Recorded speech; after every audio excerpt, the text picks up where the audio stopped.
María. Un día más, con la gracia del Señor, proseguimos el comentario del Catecismo de nuestra Madre la Iglesia. Estamos en el punto 1444 y también el 1445. Son dos puntos con los que se completa el apartado que dice reconciliación con la Iglesia.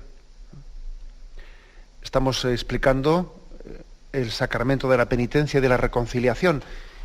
Y el Catecismo nos ha dicho que es un sacramento que reconcilia al hombre, reconcilia al cristiano con Dios y con la Iglesia, puesto que el pecado ofendido ha afectado al corazón de Dios, pero también a nuestros hermanos, a la Iglesia. El pecado tiene una doble dimensión, una dimensión vertical y una dimensión también horizontal. No se puede ofender a Dios sin ofender al mismo tiempo también a la Iglesia, a nuestros hermanos, ni tampoco se puede ofender a la Iglesia sin que eso también ofenda a Dios. Bien, y en ese contexto estamos hablando ahora de la reconciliación con la Iglesia. Leo el punto 1444. Al hacer partícipes a los apóstoles de su propio poder de perdonar los pecados, el Señor les da también la autoridad de reconciliar a los pecadores con la Iglesia. Esta dimensión eclesial de su tarea se expresa particularmente en las palabras solemnes de Cristo a San Pedro: a ti te daré las llaves del reino de los cielos, y lo que ates en la tierra quedará atado en los cielos, y lo que desates en la tierra quedará desatado en los cielos. Está claro que también el colegio de los apóstoles, unido a su cabeza, recibió la función de atar y desatar dada a Pedro. Jesús, pues, hace partícipe a los apóstoles, les transmite a los apóstoles el poder de perdonar. El poder de perdonar, por tanto, los apóstoles, los obispos, los sacerdotes, los que ejercitan ese ministerio apostólico, son representantes de Dios, son ministros de Dios, que están ejercitando ese poder de Jesús de perdonar los pecados, un poder que, por cierto, escandalizaba, ¿no? Escandalizaba ya en tiempos de Jesús, pero ¿quién es este para perdonar los pecados? ¿Pero qué se ha creído este, no? ¿Qué autoridad se está arrogando para sí? Ese mismo escándalo que en aquel tiempo causaba el que Jesús perdonase los pecados, ese mismo escándalo también hoy en día vemos que también se produce. Se produce el escándalo de que la mentalidad secularizada, este mundo que quiere dar la espalda, ¿no?, pues a la Iglesia, olvidándose de que en ella Cristo ha depositado los tesoros de su gracia. Cuando este mundo parece que especialmente es racionalista, ¿no?, y fruto un poco de la Ilustración, pretende decir, bueno, pues yo me relaciono con Dios de una forma que yo entiendo razonada, y la mentalidad así, podríamos decir, ilustrada, esta especie de... No es que pretenda ser atea, bueno, en el fondo sí que lo es, ¿no?, pero más que nada se caracteriza por el rechazo de la revelación, eso de que Dios se revele, que Dios se descubra y que Dios me diga los caminos concretos por los que yo debo de andar y debo de ir hasta Él. Eso me rechina. Parece que uno pretende, yo mismo ya voy a ver qué es lo razonable, yo mismo iré descubriendo esos caminos, ¿no?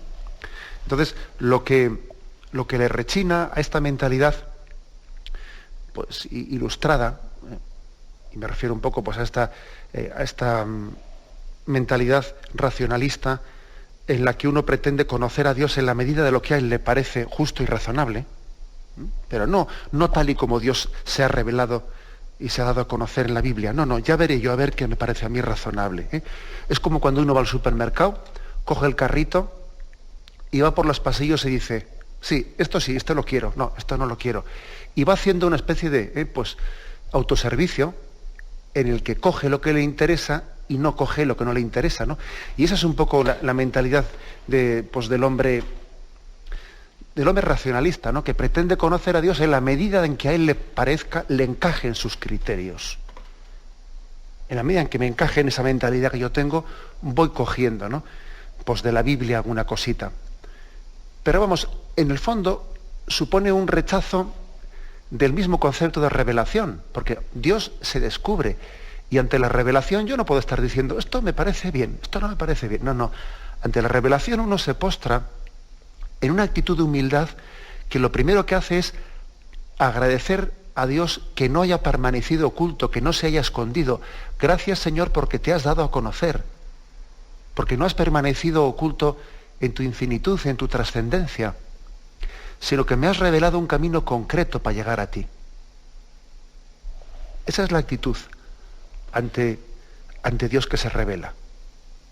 Yo le agradezco infinitamente que se me haya dado a conocer en un camino concreto y palpable. Claro, porque es que es gracioso que a veces nos quejamos de que Dios esté tan lejos. ¿Dónde está Dios? Y luego cuando Dios se te descubre y te muestra los caminos concretos que tienes que seguir, pues entonces nos quejamos, bueno, pero que no esté tan cerca. Pero vamos, ¿en qué quedamos? Me quejo de que Dios está lejos y luego rechazo que se me descubra y me marque los caminos concretos que tengo que seguir. Es que somos contradictorios, pero a tope, en nuestra mentalidad pues secularizada. Somos muy contradictorios. Dios se revela, Dios se descubre y Dios nos ha dado a conocer los caminos concretos. Y esto le chirría.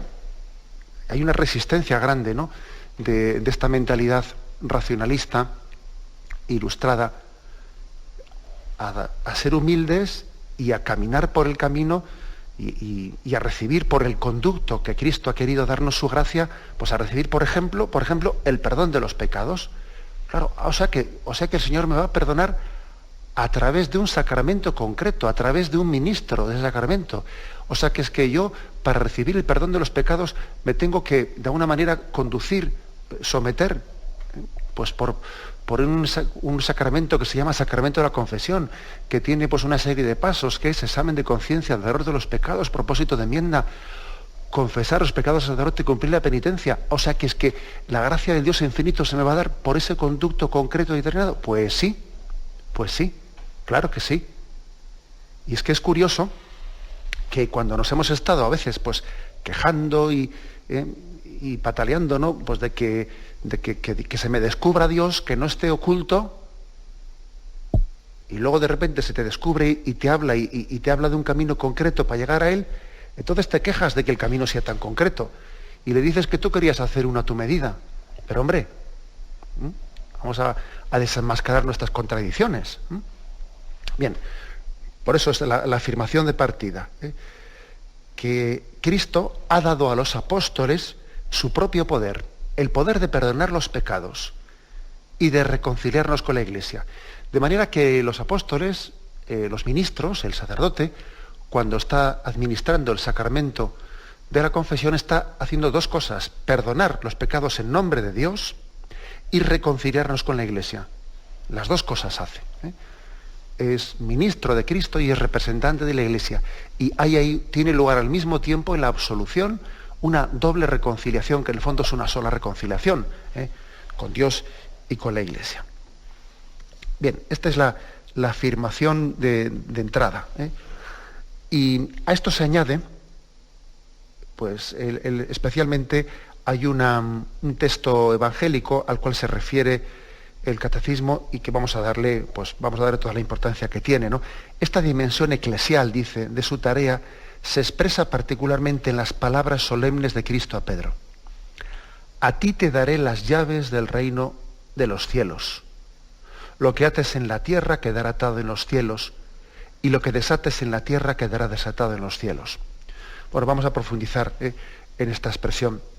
Pero ya tuvimos ocasión de decir algo importante, y es que las llaves del reino de los cielos, sabéis que desde entonces es fácil distinguir en la tradición escultórica católica, es fácil distinguirle a Pedro cuando se le representa en cuadros o en la imaginería o donde fuere, ¿no? Enseguida uno distingue en el retablo quién es San Pedro porque lleva en su mano pues las llaves, ¿no? Suele llevar pues 2 o 3 llaves, lo que sea, ¿no? Siempre se le ha representado con esa imagen de las llaves en la mano. Las llaves es imagen de potestad, de potestad, de autoridad. Las llaves no es imagen como muchas veces nosotros aplicamos pues de ser el portero. Nosotros a veces pensamos, bueno, que las llaves las tiene pues el portero de la casa, ¿no? Y hemos hecho muchas veces pues un poquito de bromitas y así algunos chistes fáciles con respecto a que San Pedro es el portero que está en la puerta del cielo. Y fijaros que ha sido una deformación de la imagen de las llaves, porque hemos atribuido lo de las llaves a ser el portero. Y entonces se cuentan, bueno, pues el chiste es de que si estaba Pedro en la puerta y un montón de referencias, pero que todas ellas, esa especie de tendencia a hablar siempre pues en tono jocoso de que Pedro es el portero del cielo, está en la puerta del cielo, eso viene de haber malentendido la imagen de las llaves. Las llaves, en el contexto semítico, sí, en nuestro contexto, las llaves es cosa del mayordomo, o sea, uno lleva las llaves y es el portero el que abre y cierra la puerta, pero en el contexto semítico, en el contexto bíblico, tener las llaves no es ser el portero, ser el mayordomo, sino que es tener la autoridad sobre la casa. Acordaros por ejemplo, del cuadro de la rendición de Breda. Y en el momento de la rendición de Breda, ¿os acordáis del cuadro? ¿Qué es lo que tiene lugar allí? La entrega de la llave de la ciudad, que es como decir, esta ciudad es tuya, has vencido.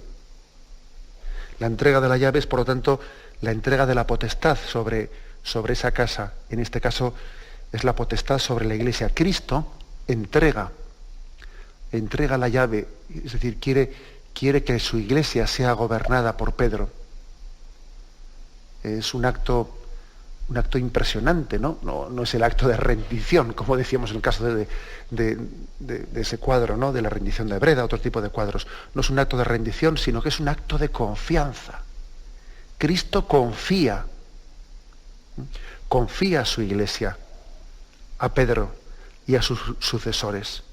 Toma esta llave, gobierna mi casa, porque es mi casa, es la casa de Jesús. Es su casa. Misterio de confianza de Dios con nosotros. Dios se fía. Y uno dice, ¿cómo es posible que se fíe Jesús tanto de unos hombres pecadores, ¿no? Que además él bien sabía que le íbamos a dejar absolutamente colgado, ¿no? Le íbamos a traicionar a la vuelta del camino. ¿Cómo es posible que se fíe de nosotros? Pues la explicación, pues yo creo que no es más que una, ¿no? Pues porque Él no nos deja solos en esa tarea. Él nos asiste continuamente con su gracia. Yo os doy la llave, Pedro, te doy la llave, pero claro, te voy a asistir continuamente con mi gracia. No vas a estar solo en esa tarea de gobierno, no vas a estar solo en esa tarea de dispensar los bienes de gracia que yo pongo en tus manos. Cristo confía en nosotros, pero no por la capacidad que tiene nuestra carne y nuestra sangre, porque además bien le dijo a Pedro, bienaventurado eres Pedro, porque eso que has dicho, no te lo ha revelado la carne ni la sangre, sino mi Padre que está en el cielo. Cristo confía en Pedro porque en el fondo va a estar asistido por el Espíritu Santo en todo momento. A ti te daré las llaves en el reino de los cielos. Lo que desates en la tierra lo que ates en la tierra quedará atado en los cielos. Lo que desates en la tierra quedará desatado en los cielos. Lo vamos a reflexionar en un momento, continuamos enseguida.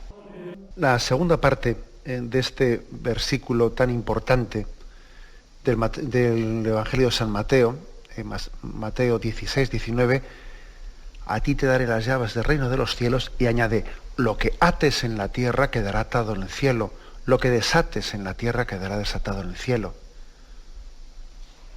El punto siguiente del catecismo explica esta palabra, qué significa atar y desatar.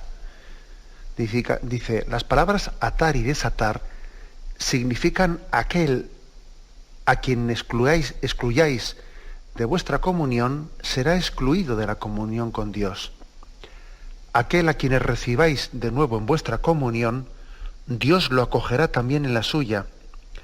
La reconciliación con la Iglesia es inseparable de la reconciliación con Dios. Bueno, qué escándalo estas palabras. Qué escándalo para aquellos que dicen Cristo sí, Iglesia no. Aquellos a los que pretenden distinguir y diferenciar, bueno, diferenciar hasta el punto de hacer dos cosas distintas e inseparables, ¿no? Cristo e Iglesia. Yo me entiendo con Dios, pero no me entiendo con la Iglesia. Para quienes piensan eso, vaya escándalo de palabras, ¿no?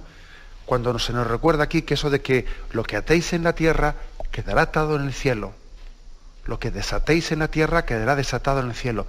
Como que se nos está recordando que estas palabras están ligando lo que la Iglesia haga aquí, está comprometiéndole a Dios en el cielo. Un acto de la Iglesia en el que absuelve, pues supone que Dios absuelve desde el cielo. Y cuando la Iglesia también retiene unos pecados y no los perdona porque entiende, discierne que ahí no hay arrepentimiento, también esa decisión está ligando al cielo. Vaya escándalo para aquellos que piensan que lo que haga una cosa es lo que haga la Iglesia y otra cosa es pues lo que sea la voluntad de Dios, ¿no? Bueno, pues es que sin embargo son palabras de Jesucristo, son palabras del Evangelio. No se las ha sacado la Iglesia de la chistera. Es Jesús el que dijo: lo que atéis en la tierra quedará atado en el cielo. Por lo tanto, no tenemos que avergonzarnos de lo que Cristo ha puesto en nuestras manos. No tenemos que avergonzarnos. Vamos a intentar explicar un poco esto, que yo comprendo que es fuerte y es chirriante para una mentalidad secularizada. Vamos a poner un ejemplo concreto. Sabéis que, por ejemplo, existe lo que se llama la pena de excomunión.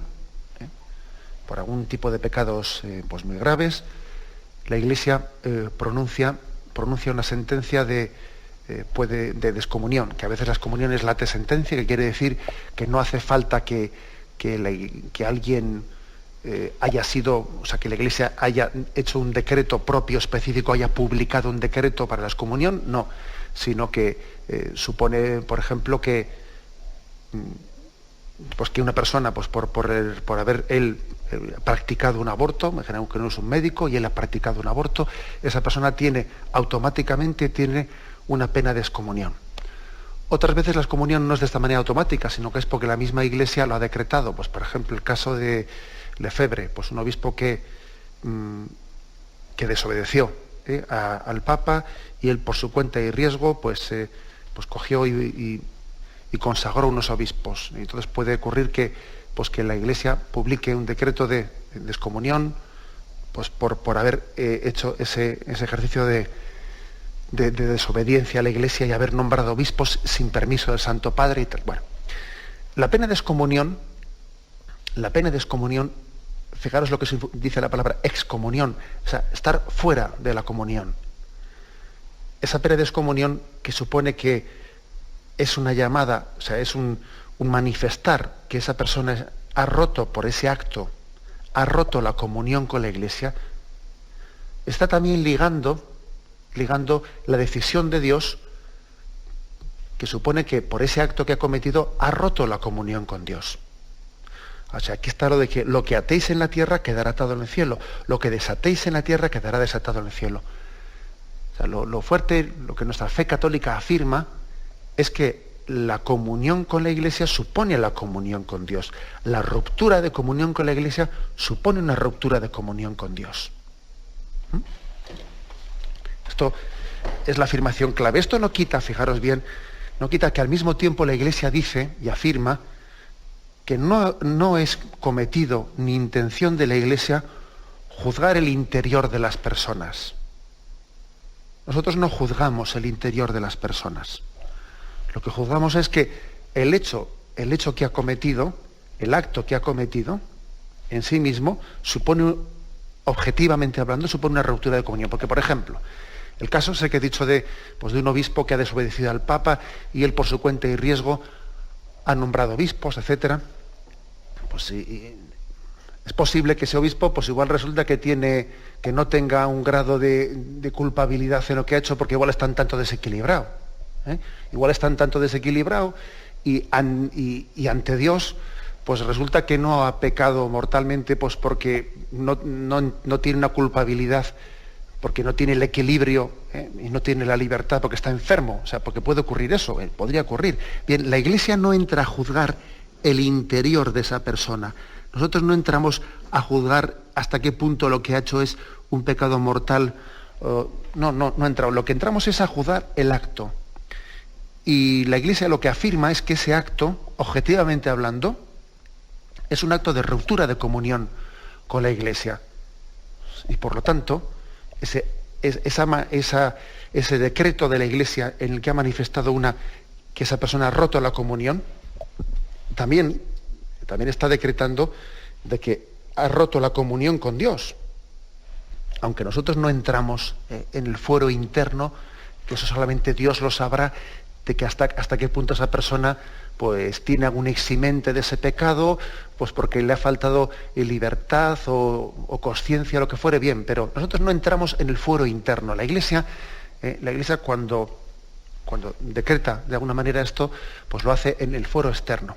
Ahora bien, fijaros bien, lo hace dentro de esa función materna que tiene la Iglesia. La Iglesia es madre y cuida de nosotros tanto cuando absuelve los pecados como cuando nos pega un tirón de orejas y los retiene. En los dos momentos es madre. O sea, no digamos que únicamente se es madre, o sea, se ejerce esa función paternal y materna cuando se absuelve, cuando se desata. También cuando se ata y se pega un tirón de orejas, también se está ejerciendo de madre. Por ejemplo, cuando la Iglesia dice, cuando la Iglesia pone en su código de derecho canónico pues una disposición en la que se recuerda que el que sea cómplice directo del pecado de abortos está excomulgado, cuando dice eso, está haciendo de madre, porque está haciendo dos cosas. Primero, utilizando su voz para defender a los que no tienen voz, y también abriendo los ojos, llamando la atención, pegando una sacudida para despertar conciencias dormidas. Es que la Iglesia cuando toma una decisión de este estilo, ¿no?, de decir que has roto la comunión, estás fuera de la comunión, eso también es un ejercicio de paternidad y de maternidad, porque a veces las conciencias dormidas hay que despertarlas como de una especie de electroshock, ¿no? Hay que darles una descarga un poco de energía para que despierten de su letargo. Y eso también lo hace la Iglesia, es decir, la Iglesia ejerce de madre tanto cuando desata como cuando ata, cuando perdona los pecados como cuando dice, estás excomulgado. En los dos momentos está ejerciendo de madre. Lo digo esto porque, claro, queda muy bonito, sí, está muy bien visto, pues decir que, pues eso, que la Iglesia está para perdonar. Sí, claro, está para perdonar, pero está también para recordarnos las cosas cuando las hacemos mal. Y eso pues igual está peor visto, ¿no? Pero es que igual de madre, no se es buena madre por decir no ha pasado nada cuando ha pasado algo que es grave. Esa es una mala madre. No es buena madre la que quita importancia a las cosas que tienen mucha importancia. Buena madre es la que al mismo es capaz de dar un beso cuando hay que darlo y es capaz de dar un azote cuando hay que darlo. Y la Iglesia ejerce su maternidad pues tanto atando como desatando. Por eso dice, lo que atéis en la tierra quedará atado en los cielos, lo que desatéis en la tierra quedará desatado en los cielos. Por cierto, un pequeño comentario práctico, que yo creo que también ilumina mucho. A veces se cuestiona, se pregunta, ¿por qué es necesario manifestar los pecados en el sacramento de la confesión? Si al fin y al cabo Dios lo sabe todo. ¿Yo por qué tengo que ir enumerando los pecados tal? Bueno, pues yo creo que esa pregunta tiene también una respuesta en esto que estamos explicando.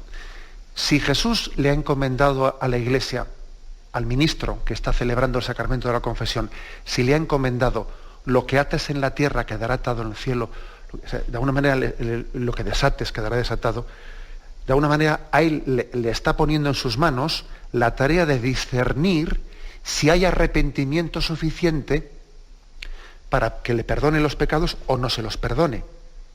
Porque cuando un sacerdote está confesando y ve que una persona no está arrepentida de unos pecados, no debe de perdonárselos.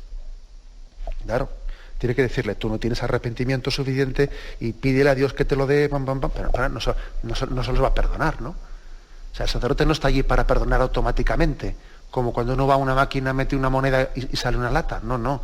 El sacerdote está para discernir si esa persona manifiesta arrepentimiento de sus pecados, y entonces debe de atar o desatar, perdonar o no perdonar los pecados, pues conforme muestra ese arrepentimiento. Por lo tanto, es necesario que exista una manifestación de los pecados para que también el sacerdote pueda discernir si existe arrepentimiento de ello o no. Arrepentimiento de ello, ¿no? Por eso también el sacerdote escucha los pecados, también hace alguna pregunta si es necesario, para de alguna manera discernir si existe ese arrepentimiento.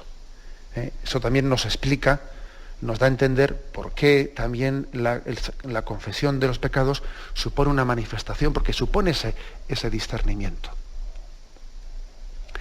Bien, tenemos un momento de reflexión y seguimos enseguida. El punto 1444, después de haber puesto este versículo que hemos dicho, el Mateo 16, 19, este versículo que decía, te daré las llaves del reino de los cielos, lo que ates en la tierra quedará atado, lo que desates quedará desatado. Después añade, está claro que también el colegio de los apóstoles, unido a su cabeza, recibió la función de atar y desatar dada a Pedro. Es decir, en los evangelios vemos que esto mismo que Jesús le dice a Pedro en exclusiva, a Pedro a solas le dice esto, a solas mejor dicho, es entregarle las llaves y es encomendarle, darle el poder para atar y desatar los pecados. Lo que le dice a Pedro a solas también se lo dice a todo el colegio de los apóstoles en conjunto.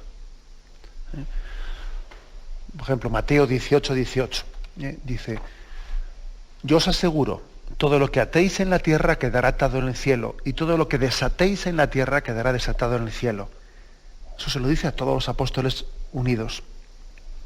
Por ejemplo, Mateo 28, 16, 20 dice, por su parte, los 11 discípulos, 11 porque faltaba ya Judas, marcharon a Galilea, al monte que Jesús les había indicado, y al verle le adoraron. Algunos, sin embargo, dudaron. Jesús se acercó a ellos y les habló así, me ha sido dado todo poder en el cielo y en la tierra. Id pues y haced discípulos a todas las gentes, bautizándolos en el nombre del Padre, del Hijo, del Espíritu Santo, y enseñándoles a guardar todo lo que os he mandado. Y he aquí que yo estoy con vosotros todos los días hasta el fin del mundo. O sea, me ha sido dado pleno poder sobre el cielo y la tierra, y Cristo lo comunica, ese pleno poder, y se lo comunica a los apóstoles, al colegio apostólico. Esto es importante, porque aquí se funda nuestra, pues, lo que es la eclesiología católica. La eclesiología católica, pues que nos recuerda que Cristo eligió a Pedro para gobernar a su iglesia, pero formando un colegio apostólico. Y de alguna manera, pues también el romano pontífice, el Papa, el sucesor de Pedro, y los obispos, sucesores de los apóstoles, forman ellos entre sí pues la estructura apostólica. Tal es así que podemos decir lo siguiente, ¿no? que el romano pontífice, el sucesor de Pedro, en virtud de su cargo de vicario de Cristo, no tiene plena potestad suprema y universal sobre la Iglesia, que él puede ejercer siempre, ejercer libremente. Pues de ahí extraemos nosotros esta consecuencia, es decir, Jesús dejó en manos de Pedro, dejó el pleno poder para regir, para santificar y para enseñar, para las tres cosas. Y eso que dejó en manos de Pedro también lo dejó en manos de los obispos, pero claro, ocurre que los obispos no pueden ejercerlo si no es en comunión con el Papa. El colegio apostólico, o sea, el conjunto, el colegio de los obispos, no tiene autoridad si no está en él incluido, no tiene la plena autoridad si no está unido a Pedro, como cabeza del mismo. Por lo tanto, hay que decir que los obispos tienen plena autoridad si están unidos a Pedro. Porque cuando Jesús dijo eso a los apóstoles, entre ellos también estaba Pedro, ¿me explico? Cuando Jesús dice, me ha sido dado pleno poder en el cielo y en la tierra. Y él transmite a los apóstoles. Entre esos apóstoles también estaba Pedro. Por lo tanto, digamos que los obispos no pueden ejercer pues su autoridad, su plena autoridad en la Iglesia, pues para gobernar, para santificar, para enseñar. No ejercen su plena potestad si no es unidos al Papa. No se puede entender en la concepción católica los obispos separados del Papa, porque de él reciben la potestad. Reciben, a través del Papa se recibe la potestad dada por Jesucristo. Este es un punto importante que está también expresado en el punto 553, al que ahora vamos a hacer referencia. Pero es la Lumen Gentium, número 22, es uno de los documentos de las constituciones principales del Concilio Vaticano II, el documento que recoge esta doctrina. Fijaros otra cosa importante que en la Lumen Gentium 22 se recoge. Esta comunión entre los apóstoles, el hecho de que entre ellos forman un colegio, que los obispos no tienen razón de ser, no significan bien lo que deben de hacer si no es en comunión con el resto de los obispos y en unión con el Papa. Esto mismo queda muy, muy gráficamente expresado en los concilios, en dos cosas, en los concilios y en las ordenaciones de los obispos. Vamos a entenderlo. El concilio universal, pues es el momento más solemne en el que queda gráficamente expresado lo que es la Iglesia, lo que es la potestad de la Iglesia. Todos los obispos unidos y convocados en torno al Papa. Y fijaros que también la ordenación episcopal es otro signo que está manifestando muy claramente, pues que desde antiguo, desde la tradición más antiquísima de la Iglesia, el rito de consagración de un obispo pues suele reunir a varios obispos. Se pide un mínimo de 3 para que sea válida esa ordenación de un obispo, y suele ser bastantes más que 3, ¿no? Pues para que también esa transmisión por la imposición de las manos esté también visualizada por el colegio de los apóstoles. Uno, por lo tanto, es constituido miembro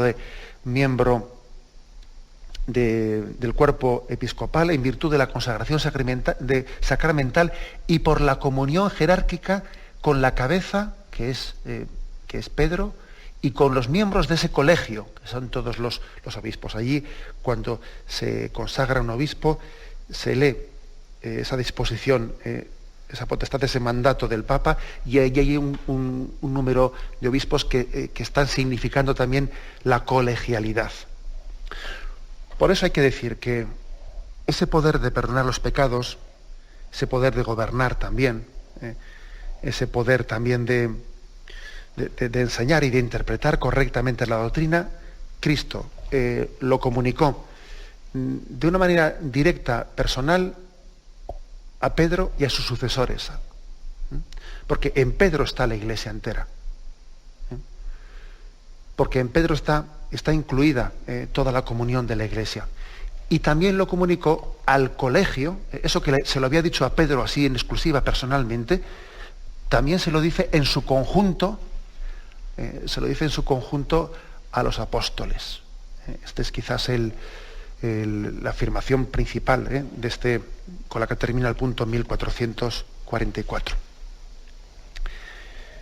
Bueno, también hace una referencia, por rematar, antes de terminar, se nos remite a un punto anterior del Catecismo en el que también se habló de este tema, que era el 553. Vamos a concluir pues, leyéndolo y haciendo un pequeño comentario.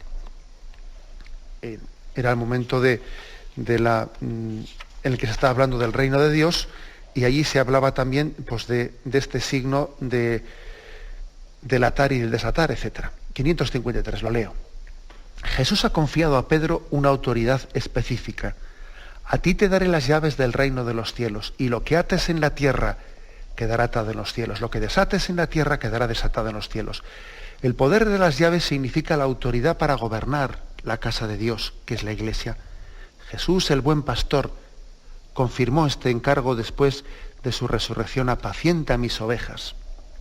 Y el poder de atar y desatar significa la autoridad para absolver los pecados, pronunciar sentencias doctrinales y tomar decisiones disciplinares en la Iglesia. Jesús confió esta autoridad a la Iglesia por el ministerio de los apóstoles y particularmente por el de Pedro, el único a quien él confió explícitamente las llaves del reino. Porque es que es curioso, lo de atar y desatar se lo dice a todos los apóstoles, pero lo de dar las llaves solo se lo dice a Pedro. Algo que redecir esto también, ¿no? Algo que redecir. Atar y desatar se lo confía a todos los apóstoles. Y entregar las llaves del reino, esto ya solo se lo entrega a Pedro. Pues yo creo que entender esto pues, forma parte también de la pedagogía del buen pastor, que lógicamente quiere que el atar y el desatar no esté reducido exclusivamente a Pedro, porque entonces sería mucho más difícil que todos pudiésemos recibir esa gracia de que se nos desaten los pecados, ¿no? Por su gracia y su misericordia, Él ha extendido, no solamente a Pedro, ha extendido a los demás apóstoles, esa capacidad para que así esté más al alcance de nuestra mano. Ha tenido misericordia dejando los tesoros de su gracia no solo en una persona, porque entonces sería difícil recibirla. A ver, ¿tendríamos que vivir todos en Roma o qué? Pero también ha tenido misericordia de nosotros dejando las llaves del reino de los cielos solamente a Pedro. Porque es que si se las hubiese dejado a mucha gente, pues entonces diríamos eso, casa con muchas puertas, mala de guardar. Diríamos aquí, mucho gallo, para poco gallinero, ¿no? Si se me permite un poco la expresión un poco jocosa. Es verdad, la autoridad, si queremos que sea verdadera autoridad, pues tiene que ejercerla, pues quien tiene que ejercerla, una persona, ¿no? De lo contrario, acaba faltando un liderazgo.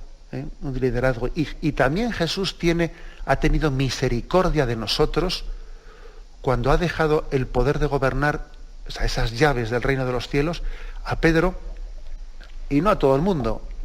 Y lo digo con todo convencimiento. Ha tenido misericordia de que esas llaves se las deje a Pedro solo y a sus sucesores. De lo contrario, podríamos ser presas de una falta de una orfandad moral, de tener una falta de paternidad, una falta de liderazgo, pues una especie de, como ocurre en algunas comunidades religiosas a las que están continuamente fraccionadas, y más fraccionadas, y más fraccionadas, pues porque no han recibido ese don de la primacía, de la supremacía de Pedro en el gobierno de la Iglesia. Fuera de la Iglesia católica hay muchas comunidades cristianas que padecen y sufren en sus propias carnes, sufren esta carencia de la ausencia de Pedro como cabeza, la ausencia de ese don de que las llaves del reino de los cielos le han sido dadas a Pedro y no a todo el mundo. Y no a todo el mundo. O sea, por lo tanto, igual de misericordioso es Jesucristo cuando el poder de atar y desatar lo ha extendido al ministerio apostólico que cuando las llaves se las ha entregado únicamente a Pedro. Ejerce su misericordia, tanto en un aspecto como en el otro. No se trata, como algunos piensan, no hacen lecturas de esas, que el poder en la Iglesia, que si la Iglesia es jerárquica, no sé qué, mire usted, pues por misericordia de Dios es jerárquica. Porque la autoridad viene del cielo. La autoridad viene del cielo. Entonces yo creo que es por misericordia de Dios somos gobernados, somos cuidados por Pedro. Eso nos preserva de muchos errores, nos preserva también de buscarnos a nosotros mismos, nos preserva de que sea la ideología del hombre y no la palabra de Dios revelada la que guíe la Iglesia. No es la palabra de Dios revelada y discernida, custodiada en el seno de la Iglesia a la que nos gobierna, y no las ideologías humanas que están ahí, dale que te pego, ¿no? Bien, dejamos aquí el comentario del Catecismo de nuestra Madre Iglesia. Nos hemos quedado hoy en estos dos puntos, 1444 y 1445, con los que se concluye este apartado que dice reconciliación con la Iglesia. Me despido con la bendición de Dios Todopoderoso, Padre, Hijo y Espíritu Santo, descienda sobre vosotros. Alabado sea Jesucristo.